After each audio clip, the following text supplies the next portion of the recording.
Hi guys, please like, share, and subscribe. I was on Twitter. I saw that Joanna Cherry got fired from the SNP, and that led me to finding this article written in The Spectator by Julie Bindel and Professor Rosa Friedman titled "Trans Activists Are Hounding Women Out of Public Life." The New Year honors list included an OBE for Kathleen Stock, a professor of philosophy at the University of Sussex. Recognized for her services to universities at the higher education sector, Stock's achievement was something that should have been celebrated by fellow academics. Instead, hundreds of her peers wrote an open letter denouncing her, and many activists began to harass her. Why? Because Stock believes that people cannot change their sex. This might sound like just another row between academics that has no relevance to the outside world, but it is emblematic of a much wider and more sinister phenomenon: the hounding of women who dare speak out on trans rights. Across our public institutions, women are being harassed and, in some instances, fired for not adhering to the new gender identity orthodoxy. It is possible that you may have heard Stock's name mentioned alongside other female professors like Selena Todd and Alice Sullivan for the simple reason that they have appeared in the press following spats about being cancelled or deplatformed. Their opponents often cynically point to the media's interest in these cases, even to articles such as this one, as evidence that feminist academics aren't really being canceled. After all, how can you cancel someone when they are being openly defended in a national newspaper? But this is a deliberate distortion tactic, used to downplay the seriousness of what's going on. The treatment of these women is merely a high-profile symptom of a larger social affliction. Women like Stock, Todd, and Sullivan have, in the past, been forced to have security guards accompany them when speaking in public. And they're the lucky ones, for there are countless young, often working-class women and women of color that do not have a public profile, who have lost jobs, been bullied, and labeled bigots and transphobes.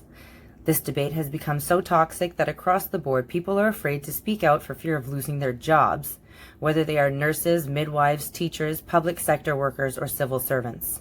The situation has become so extreme, in fact, that even staff in the Gender Identity Development Service may have felt unable to speak out for fear of being disciplined, as David Bell told Channel 4 last week. Before the ideology of trans activists took hold in elite universities, many turned a blind eye because they tended not to care about grassroots feminists being targeted. Some initially went along with the notion that those accused were anti-trans but defended our right to speak. Others, particularly in gender studies departments, took a different approach, labeling feminist activists and campaigners transphobic. But look where this has got us. Women are now afraid to speak for fear of being attacked, harassed, hounded, and fired. We need to think about the world that this approach has led to. Isn't now the time to speak out? It is worth remembering that there are two issues at play here. The first is narrower, the question of what a woman is. Then there is the broader issue. Should you be allowed to question what a woman is at all? You don't need to have a view on the former to recognize the dangers of clamping down on the latter.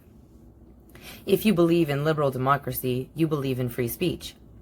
The law does not afford an absolute right to free speech. There are clearly legitimate boundaries. It's why, under international human rights law, Germany can ban the sale of Nazi propaganda and memorabilia, and why incitement of racial or religious hate is a crime in this country. But telling women that they cannot talk about their sex-based rights is not about protecting others from harm. It is about silencing women. Telling a group that has been subjugated throughout history that they cannot talk is an oppressive tactic. What has happened in academia and to grassroots feminists over the past 10 years might seem irrelevant to you, but make no mistake, it is now bleeding into wider society. University students who have been steeped in this ideology have graduated and gone on to take positions in journalism, hospitals, schools, publishing houses, the civil service, and many institutions that make up our liberal democracy. As they rise up the ranks in their professions, they take with them the gender identity orthodoxy prevalent in higher education. Often, this orthodoxy is not about an ideological position, but about silencing anyone who holds a different view. They are the people who cancel book contracts, who sack the wrong kind of feminist, and write the policies that then perpetuate the culture of silencing. It is not only the policies of institutions that need addressing. This culture that tells us that questions cannot be asked, and that certain positions cannot be discussed without causing harm, means that students only hear one side of the debate. That is surely the definition of indoctrination, and indoctrination must always be challenged.